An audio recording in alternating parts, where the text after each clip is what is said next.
Hello everyone. सो हम article और schedule से रिलेटेड क्वेश्चंस को स्टार्ट करने जा रहे हैं। तो फर्स्ट क्वेश्चन है, इंडियन कॉन्स्टिट्यूशन कंसिस्ट ऑफ। तो इसमें होता है कि आर्टिकल अभी 400 से ज़्यादा आर्टिकल्स हो गए हैं। So option C is correct. Originally there were 22 parts, 395 articles and 8 schedules in the constitution of India. मतलब ओरिजिनली जब शुरू में बनाया गया था तो उसमें 22 पार्ट और 395 आर्टिकल और 8 शेड्यूल थे। ठीक है, कॉन्स्टिट्यूशन में। A number of article were added and removed later through amendment. और बहुत सारे अमेंडमेंट किए गए और कुछ रिमूव किए गए, कुछ ऐड किए गए। और फिलहाल के लिए 470 आर्टिकल है, but these are added in the form of parts such as A B C. Okay, so अभी फ़िलहाल में 12 शेड्यूल्स हैं एंड ओरिजिनल और आर्टिकल्स हैं 470। Okay, question number 2, how many parts article and schedules was there in the original constitution. अभी हमने बात किया था। ठीक है, तो उसका आंसर क्या है, ए वाला। क्या है, 22 पार्ट्स हैं, 395 आर्टिकल्स हैं एंड 8 शेड्यूल्स। तो ये जब ओरिजिनली बने थे कॉन्स्टिट्यूशन उस समय था इतना। Okay, question number 3, there were originally how many articles. तो ओरिजिनली कितने थे, 395। We have already talked about that. Question number 4, total number of articles and schedules in the constitution. Okay, again same question, total number 395 articles and schedules. How much schedules were there, schedules? So यहाँ पे देखो explanation के लिए देखा है। Question number 4 वाला फिर से देख लो। यहाँ पे ओरिजिनली कितने थे, देखो ए, शेड्यूल्स 8 थे। ठीक है, और आर्टिकल्स 395 थी, पार्ट्स 22 थे। बट यहाँ पे अगर देखोगे तो यहाँ पे स्टार इसीलिए दिया है क्योंकि जो शेड्यूल्स वाला है उसमें 8 शेड्यूल कहीं दिखा नहीं है, इसलिए ये यहाँ पे स्टार दे दिया है। Okay, question number 5, the Indian constitution comprise of, same question again, 395 articles. Okay, 22 395 articles and 22 parts and 12 schedules. Okay, question number 6, how many states and union territories were established by 1956 state reorganisation act. तो कितने states बने थे, 14 state और 6 union territories बनी थी by the state reorganisation act 1956। 14 states and 6 union territories were created on November 1, 1956. The total number of schedules in the constitution is, ठीक है। अब टोटल नंबर ऑफ शेड्यूल्स अभी फ़िलहाल की कितने हैं, वो हैं 12। पहले जब ओरिजिनली 8 थे। Okay, there were 12 schedules in the constitution, originally there were only 8 schedules but 4 schedules added later. Okay, 9 schedule was added by First Amendment Act 1951। Okay, related to validation of certain act and regulations. जो 9 schedule add किया गया था तो वो first amendment act में किया गया था 1951 में। Right, question and 10th schedule was added by 52nd amendment. जो 10th शेड्यूल था एंटी डिफेक्शन वाला, वो कब ऐड किया गया था, 1985 में। Which contains provision of disqualification on the ground of defection. Defection क्या हुआ, मान लो कि कोई लीडर है जो कि कोई इलेक्टेड रिप्रेजेंटेटिव है, एमपी है या एमएलए है, किसी एक पार्टी से दूसरी पार्टी में जाता है। ठीक है, तो वो डिस्क्वालीफाई माना जाएगा। तब तक वो कब नहीं डिस्क्वालीफाई होगा, अगर वो 2/3 मेजॉरिटी ले 2/3 मेंबर्स को लेकर के जाता है तब नहीं होगा। नहीं तो अगर उससे नीचे जाएगा तो वो डिस्क्वालीफाई हो जाएगा। सो 11th शेड्यूल कब ऐड किया गया था, by 73rd amendment 1992 and its contain the provisions of the Panchayati Raj. 12th schedule was added by 74th amendment act 1992 which contain the provision of municipal corporation. Okay, question number 8, Indian constitution has, same question again, अभी 12 schedules है। Okay, now question number 9, consider the following statements. Okay, the constitution of India has 20 parts, right? तो बताओ 20 parts हैं, गलत है ये answer option. और second है, there are 390 articles in the constitution of India. ये क्या है, ये भी गलत हो गया है। एंड थर्ड क्या है, 9, 10th, 11th, 12th schedules were added in the constitution by the constitution amendment acts. अब ये वाला सही है, कैसे सही है, क्योंकि ओरिजिनली 8 थे, फिर 4 ये ऐड हुए थे, 9, 10th, 11th, 12th। तो इस वजह से ओरिजिनली से फिर ये 4 ऐड हुए तो 12 हो गए। तो एक्सप्लेनेशन हम पढ़ते हैं। The constitution of India has 22 parts hence statement is incorrect. There are 395 articles in the constitution of India, hence statement two is also incorrect. ठीक है, अभी फ़िलहाल के लिए अगर आर्टिकल्स देखा जाए तो 395 है, इसको ध्यान में रखना। ठीक है, उस पर ऊपर दिया हुआ था 400, अब मोर देन 400। तो वो कुछ इस तरह से दिए हैं कि जैसे क्लॉजेस में करके A clause B clause C ऐसे करके दिए हैं, पर अगर देखा जाए तो 395 आर्टिकल्स है। Hence statement 3 is correct, right. 9 schedules added by the First Amendment Act 1951 in related to land reform and abolition of the Jamindari system. 10 schedule 52nd Amendment Act 1985 is related to anti-defection provisions of our members of parliament and members of state legislature. By 11th schedule added through 73rd Constitutional Amendment Act 1992, panchayats have been given administrative control, while the 12th schedule added by 74th Amendment Act 1992 municipalities are given administrative control. ठीक है, तो ये चारों का बहुत ही ज़रूरी है याद रखना। तो मैं एक बार हिंदी में इसको समझा देता हूँ। जो 9 शेड्यूल हुआ था 1951 में ऐड हुआ था, वो लैंड रिफॉर्म और ज़मींदारी से रिलेटेड था। ठीक है, 10 शेड्यूल था वो था 52 में अमेंडमेंट में 1985 में हुआ था कि दल बदल का विरोधी कानून लाया गया था इसमें। ठीक है, तीसरा है जो 11th वाला शेड्यूल है वो ऐड हुआ था 73rd अमेंडमेंट एक्ट 1992 में, वो पंचायत से रिलेटेड है, जिसमें कि पंचायत को एडमिनिस्ट्रेटिव कंट्रोल प्रशासनिक कंट्रोल दिया गया था। और चौथावें और 12वां जो हुआ था ऐड हुआ था 74 हुआ था, वो भी 1992 में हुआ था, जिसमें म्यूनिसपैलिटीज़ को क्या दिया गया था, एडमिनिस्ट्रेटिव कंट्रोल दिया गया था। 10वां है the parliament of India can place a law particular law in the 9th schedule of the constitution of India. ठीक है, parliament of India can place a particular law in 9th schedule of constitution of India. दूसरा statement है the validity of a law placed in the 9th schedule can not be examined by any court and no judgment can make on it. ठीक है, तो इसका answer है ए, मतलब पहला वाला सही है। पहला क्या कह रहा है, the parliament of India can place a particular law in the 9th schedule of constitution. ठीक है, अब जिसका जुडिशियल रिव्यू नहीं करवाना है वही वाला मोस्टली क्या नाम 9th शेड्यूल में डाला जाता था। ठीक है, तो अब इसका एक बार एक्सप्लेनेशन पढ़ लेते हैं। 9th schedule was deal with act and regulations originally 13 and presently 282 of the state legislature dealing with the land reform and abolition of the zamindari system and of the parliamentary dealing with other matters. This schedule was added by the First Amendment Act 1951 to protect laws included in it from judicial scrutiny on the ground of violation of the fundamental right। अभी बोला था ना judicial review और scrutiny करने के लिए, उससे बचाता था, ये प्रोटेक्ट करता था। ठीक है, कि on the ground of violation of fundamental rights. However in 2007 Supreme Court ruled that laws included in this schedule after April 24 1973 are now open to judicial review. अब अगर 9th शेड्यूल में कोई भी डाला भी जाता है तो वो 2007 में जब सुप्रीम कोर्ट ने ये एक लॉ पास किया था कि जो भी नए कानून को अगर जो भी बनाया गया है और जो इस वाले में 9th शेड्यूल में डाला जाएगा वो भी, उसका भी जुडिशियल रिव्यू होगा। 11th क्वेश्चन है Indian constitution is divided into. ठीक है, पहले कितना था, अभी फ़िलहाल में 22 पार्ट्स हैं। ठीक है, 22 parts, 395 article, 8 schedule. 12th which part of constitution contain provisions related to citizenship. Citizenship से रिलेटेड किस में होंगे, पार्ट सेकेंड में, right. Provision relating to citizenship are contained in part second of the constitution. Article 5 से लेकर के 11 तक चलता है।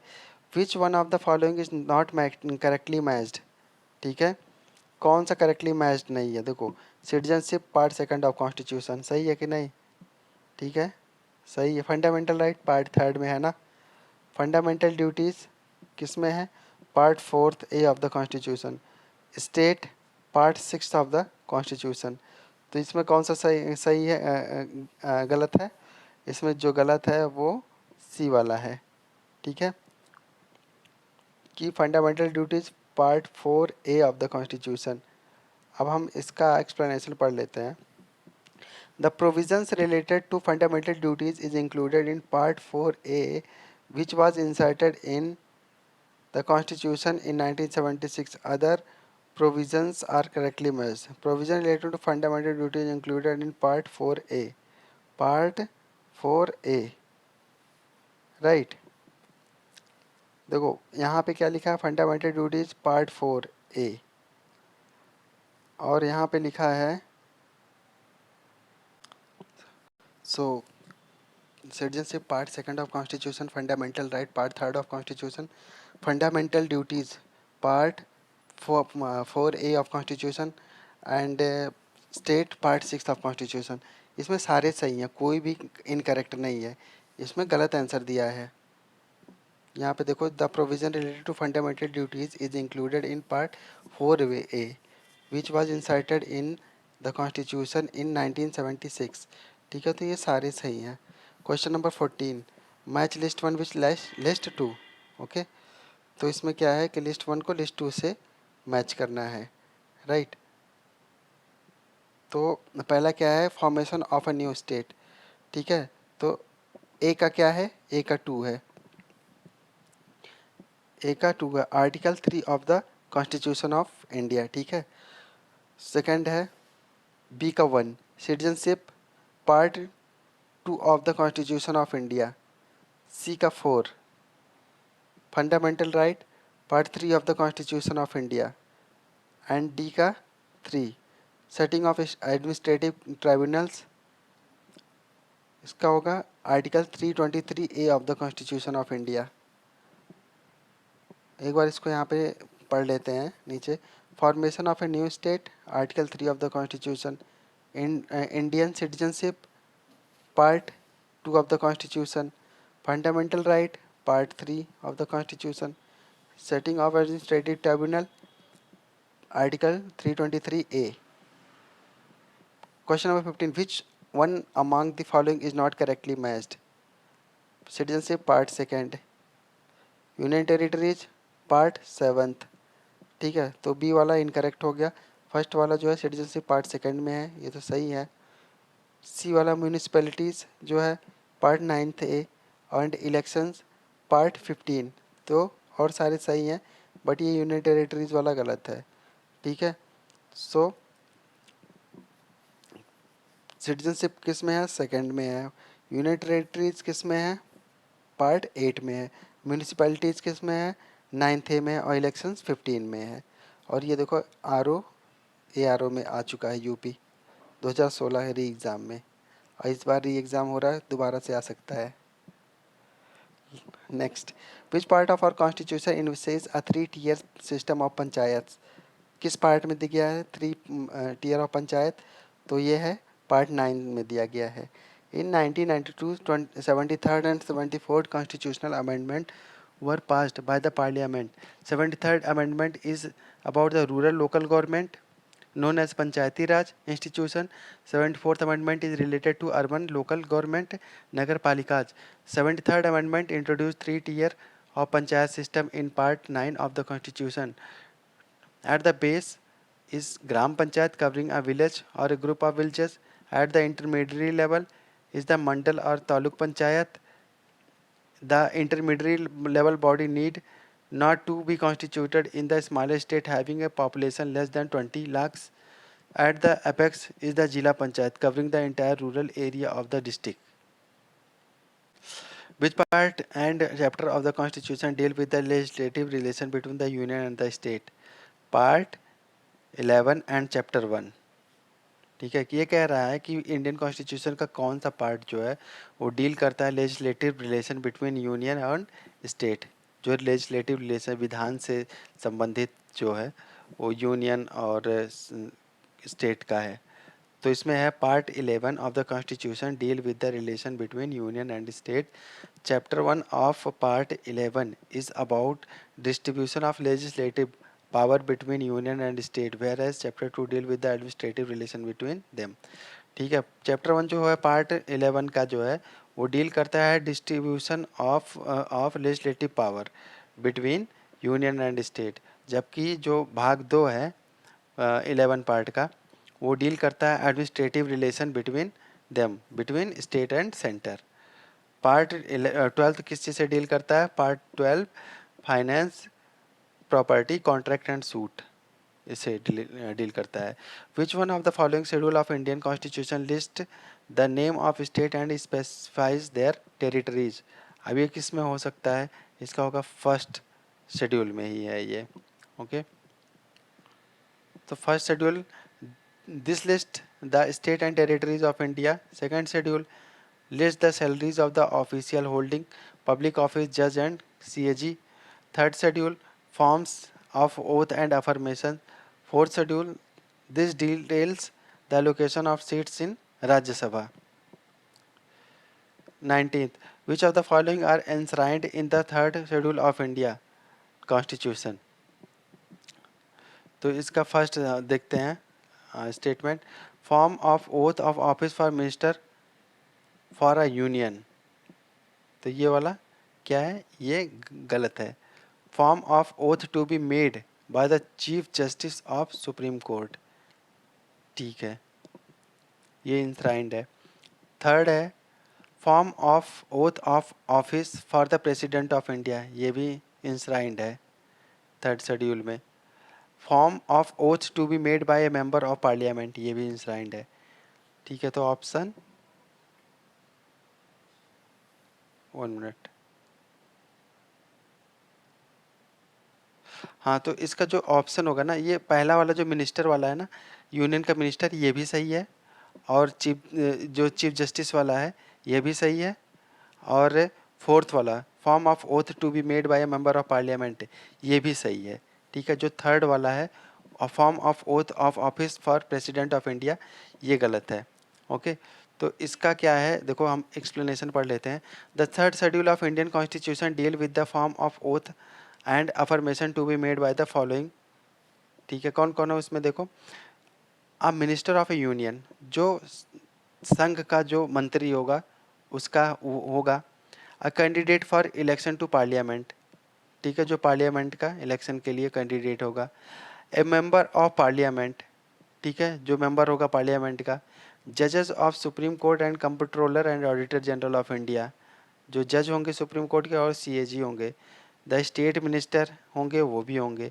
Candidate for election to the state legislature of a state, okay, a member of a legislature of a state, the judge of a high court. The form of oath for president of India has been given in Article 60 of the Constitution, not in the third schedule. जो राष्ट्रपति के लिए जो form of oath है वो article जो है 60 में है कॉन्स्टिट्यूशन के, उसमें दिया गया है, थर्ड शेड्यूल में नहीं दिया गया है इनका। Question number 20, fourth schedule of the constitution deal with, वो किससे डील करता है? Allocation of seats for the council of states. Okay, fourth schedule of constitution deal with the allocation of seats for council of states. 21, if a new state of Indian Union is to be created, which one of the following schedules of the Constitution must be amended? Question number 21. If a new state of the Indian Union is to be created, which one of the following schedule of the Constitution must be amended? अगर एक नया state बनाना है, ठीक है, तो कौन सा schedule का अमेंड किया जाएगा? Of the constitution must be amended, तो इसका होगा ए, फर्स्ट शेड्यूल का। First schedule comprise state and union territories, hence it must be amended if a new state union territory is to be created. Article now question 22, list first को list second से match करना है, right. इस ए का होगा, जो ए है fourth schedule है, फोर्थ शेड्यूल किस चीज़ से रिलेटेड है? काउंसिल ऑफ स्टेट से, ठीक है। बी है सिक्स्थ शेड्यूल, सिक्स्थ शेड्यूल किससे रिलेटेड है? ट्राइबल एरियाज से रिलेटेड है। एट्थ शेड्यूल लैंग्वेज से रिलेटेड है। एंड नाइन्थ शेड्यूल किसी से रिलेटेड है, लैंड रिफॉर्म से रिलेटेड है। तो इसका ऑप्शन हो जाएगा थर्ड वाला, मतलब सी। ए का 3, बी का 4, सी का 2, डी का 1। नीचे पढ़ते हैं हम कि fourth schedule allocation of seats in the council of states. Six schedule tribal areas का हो गया।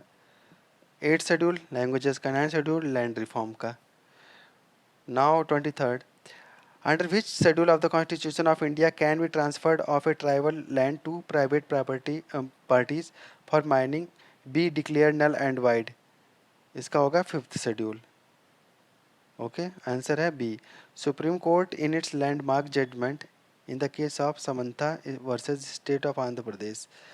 सुप्रीम कोर्ट ने एक जजमेंट दिया था Samatha versus state of Andhra Pradesh में, and declared that transfer of tribal land to private parties for mining is unconstitutional. जिसमें उन्होंने कहा था कि अगर ट्राइबल लैंड है और उसको प्राइवेट पार्टीज़ को माइनिंग के लिए ट्रांसफ़र किया गया है तो वो क्या होगा, अनकॉन्स्टिट्यूशनल होगा। ठीक है। Fifth schedule of the Indian constitution has provision related to administration and control of scheduled areas and scheduled tribe. According to this, scheduled tribal land cannot be transferred to a private property, sorry, party. Article 24. Question number 24. List first को list second से match करना है। इसका answer देखते हैं हम। ए का क्या है, ए का 3। सेवन शेड्यूल क्या है, seven schedule distribution of legislative powers. B का 8th शेड्यूल 1 लैंग्वेजेस। सी का validation of certain acts. C क्या है, 9th शेड्यूल। 9th शेड्यूल का क्या होगा, validation of certain act. 10th schedule disqualification on the ground of defection.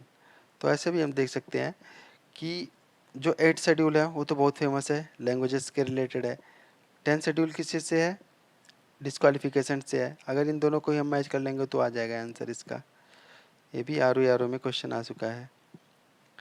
9th schedule validation of certain act, 8th schedule language, 7th schedule distribution of legislative power between union, state and concurrent list. Okay, 10th schedule disqualification. Now 25th, match list 1 with list second. Now D, इसका देखते हैं answer क्या है। अब देखो again वही है, 10th schedule, 8th schedule, 9th schedule, 7th schedule, इसको हमने ऑलरेडी पढ़ लिया है। विच of the following is not correctly matched. अब इसमें से ये देखना है कौन सा करेक्टली मैच नहीं है। ठीक है, तो इसमें है कौन सा आंसर, इसका सी है, allocation of seats in the council of state. ये सेकंड शेड्यूल में नहीं है, ये है फोर्थ शेड्यूल में। पब्लिक हेल्थ एंड सैनिटेशन क्या है, स्टेट लिस्ट में है। सेंसस रिलेटेड है यूनियन लिस्ट से। एंटी डिफेक्शन 10th शेड्यूल से। तो ये सारे सही हैं। जो allocation of seats in the council है वो है फोर्थ शेड्यूल से रिलेटेड। और काउंसिल ऑफ स्टेट किसे कहते हैं, राज्यसभा को कहते हैं। Which of the language is not included in the 8th schedule of the constitution? तो इसमें कौन सा लैंग्वेज को नहीं ऐड किया गया है, इसमें इंग्लिश को नहीं किया गया है और सारे को किया गया है। हिंदी को भी किया गया है, उर्दू को भी किया गया है और संस्कृत को भी किया गया। Language recognized by the constitution are included in the 8th schedule of 8th schedule. Initially it had 14 language but presently there are 22 languages. Of this 22 language, English is none of them. Okay तो इसमें से जो 22 language total included हैं 8th schedule में, उसमें English नहीं है। 28th question, Coelho case is related to which schedule of the constitution. तो ये है 9th शेड्यूल से रिलेटेड है। Coelho case is a landmark case which upheld the authority of judiciary to review laws including the ones under the 9th schedule against violation of basic structure of the constitution. It is also known as the 9th schedule case. Okay, तो इसका answer हो गया सी। Question number 29. To give constitutional protection, state land reform laws have been included in the question number 29. तो इसका होगा answer B. तो अगर constitutional protection देना है जिसका जुडिशल रिव्यू नहीं करवाना है तो उसको हम किस में भेज देते थे, आर्टिकल शेड्यूल 9 में डाल देते थे। लेकिन अब वो 2007 के बाद से अब कोई भी ऐसा डाला जाता है तो उसका भी जुडिशियल स्क्रूटनी हो सकेगा। The laws related to land reform and zamindari abolition have been given constitutional protection by schedule 9 of the constitution which was inserted by the amendment act in June 1951. 30th क्या है? 9th schedule was inserted introduced in the constitution of India during the prime minister of Jawaharlal Nehru. The 9th schedule of constitution was introduced during the prime ministership of Jawaharlal Nehru. It was added by the Constitution Amendment Act 1951. ये first constitutional amendment act हुआ था, ठीक है. उसमें क्या किया गया था? 9th शेड्यूल को ऐड किया गया था. The main objective of this amendment act was to insert the provision fully securing the constitutional validity of the Jamindars abolition laws in general and certain specified state acts in particular. Now question number 31. ठीक है, 3 list दिए गए हैं, union list, state list and concurrent list. अब इसमें ये बताना है कि इसमें कितने कितने एंट्रीज हैं, ठीक है. तो यूनियन लिस्ट में कितना है? यूनियन लिस्ट में 97 एंट्रीज, ओके. और स्टेट लिस्ट में कितने हैं? 66 एंट्रीज हैं. और कंकरेंट लिस्ट में कितने हैं? 47 एंट्रीज हैं. ऑप्शन होगा इसका बी. तो एक बार इसका एक्सप्लेनेशन देख लेते हैं. यूनियन लिस्ट में करंटली 98 है, स्टेट लिस्ट में करंटली 59 है और कंकरेंट लिस्ट में करंटली 52 है. Now question number 32. Under the constitution of India economic planning is a subject, C है ये, in the concurrent list. Concurrent list ये होता है जिसमें यूनियन और स्टेट दोनों लॉज बना सकते हैं, वो आते हैं कंकरेंट लिस्ट के अंदर में.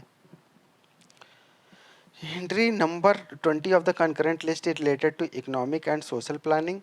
It is to be noted that Planning Commission of India was established by the Government of India under this entry. Question number 33. Economic planning is included in which list of the Constitution? Economic planning. Okay. Again, question number 33 का क्या होगा? सी होगा answer, concurrent list. Okay, अभी ऊपर पढ़े हैं हम. 34. Prevention of cruelty to animal is related listed in which list of the constitution? वो है कंकरेंट लिस्ट में, कि जो जानवर होते हैं उनके ऊपर हमें क्या करना है? क्रूएलिटी नहीं करना है. और उससे उसकी एंट्री किस में है? उसकी एंट्री है कंकरेंट लिस्ट में. Which of the following is subject related to concurrent list? Concurrent list में क्या है? Criminal matters. Criminal laws including all matters included in the Indian Penal Code are the subject of the concurrent list, while police is the subject of state list. Foreign affairs, radio and television are the subject of the union list. ठीक है, तो जो criminal laws हैं, जो Indian penal code है, वो concurrent list में आते हैं. कंकरेंट लिस्ट में इसमें दोनों सेंटर और स्टेट दोनों लॉज बना सकते हैं, जबकि पुलिस जो होता है वो स्टेट लिस्ट में आता है. फॉरेन अफेयर हमेशा किसके अंडर में होता है? ये यूनियन लिस्ट में होता है. और रेडियो टेलीविज़न भी होता है यूनियन में. Which of the following entry is subject of concurrent list? इसका होगा answer A, population control and family planning. Okay, population control and family planning is the subject of concurrent list. Entry number 20A added by 42nd Amendment Act 1976 and Public Health and Sanitation. Entry 6, Treasure Trove. Entry 44 and per person tax are state list subject. Question number 37. Which list and entry of 7th schedule of Indian Constitution related to election of legislature of the state? इसका answer होगा A and C. List 1 entry 72 and list 2 entry number 37. अब इसका explanation एक बार पढ़ते हैं. The 7th schedule of the Indian Constitution deal with the division of power between the union government and state government. List 1 entry 72 deal with election to parliament, to the state legislature and to the offices of president and vice president.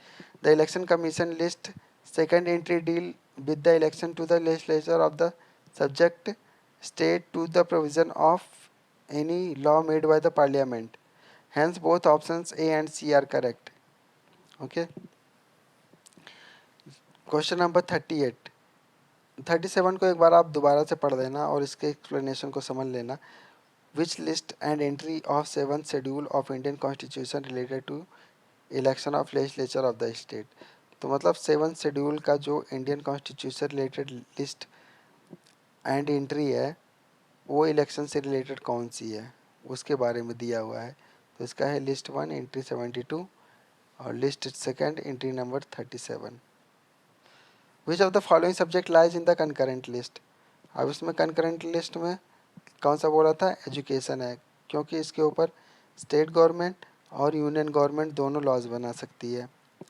ठीक है, 38 हो गया। 39 education which was initially a subject state subject was transferred to the concurrent list by the amendment of 42nd amendment. 42nd amendment. The education which was initially a state subject was transferred to the concurrent list by 42nd amendment. अभी पढ़ा था हमने। Which one of the following given subject is not correctly matched with their list?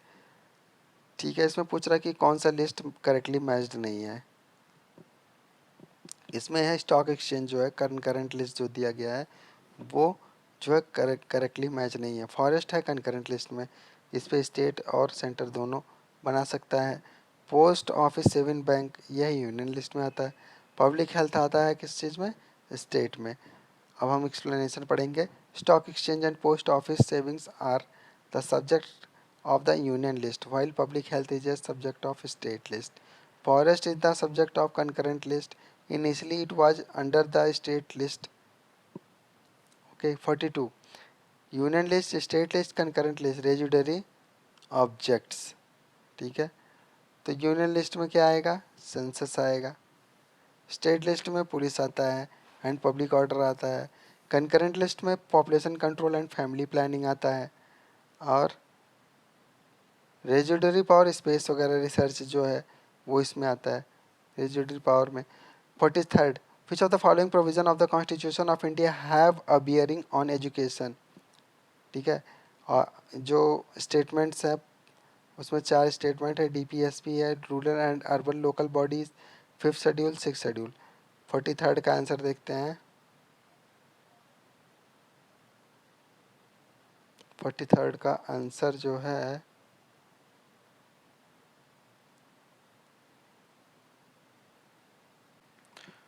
तो 43rd का जो answer है वो है डी, मतलब 1 2 3 4 5 चारों सही हैं। ठीक है, तो यहाँ पे देख लो कि विच of the following provision of constitution of India है बियरिंग ऑन एजुकेशन। तो डीपीएसपी में भी है, दिया गया है। Rural and urban local bodies में भी बोला गया है एजुकेशन के लिए। 5th शेड्यूल में भी बोला गया है, 6th शेड्यूल में बोला गया है, और जो है 7th शेड्यूल है उसमें भी। सो इसका एक्सप्लेनेशन पढ़ते हैं। All the given provision are somehow related to education. Article 45 of DPSP part 4 DPSP deal with the empowered deal with the empowerment of panchayat. Article 243W empower the municipalities to make provision for education. 6th and 7th schedule are directly, whereas 5th schedule is indirectly related to education. 44 which one of the following schedule of the Indian Constitution contain provisions regarding anti defection law। ठीक है, ये तो बहुत ही मतलब जाना हुआ question है ये 10th शेड्यूल के अंदर। The 10th schedule which contain anti defection law was added by 42nd amendment act 1985 in the Indian constitution.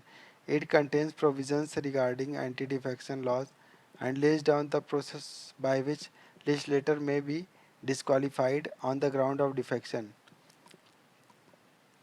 45 in which state of the Indian constitution anti-defection law is placed। 10th schedule। 46th constitution 10th schedule related to anti-defection। Answer D होगा इसका। 47th question the 10th schedule of Indian constitution deal with, again A होगा इसका, anti defection law. 47 हो गया। 48 which of the following is not included in the union list in the 7th schedule of Indian constitution. इसमें कौन सा नहीं है, included है यूनियन लिस्ट में, तो वो है डी गैस। देखो बैंकिंग भी है, सेंसस भी है, इंश्योरेंस भी है, लेकिन गैस नहीं है। ठीक है। So banking, insurance and census are related to union list while gas is related to state list. Which one of the following is not included in the union list of the constitution of India? तो इसमें D है agriculture, agriculture state subject है। Defence हो गया, foreign affair, railway, ये हो गया union list में। Okay. 50th preamble of the constitution of India is a part of constitution but has no legal effect independently of other parts। ठीक है, constitution का जो प्रियम्बल है वो पार्ट है कॉन्स्टिट्यूशन का, लेकिन उसका कोई लीगल इफेक्ट नहीं है। ठीक है। सो 50 क्वेश्चन हो गए हैं। जो नेक्स्ट और जो 50 क्वेश्चन है वो हम दूसरे वीडियो में डालेंगे। Okay, bye.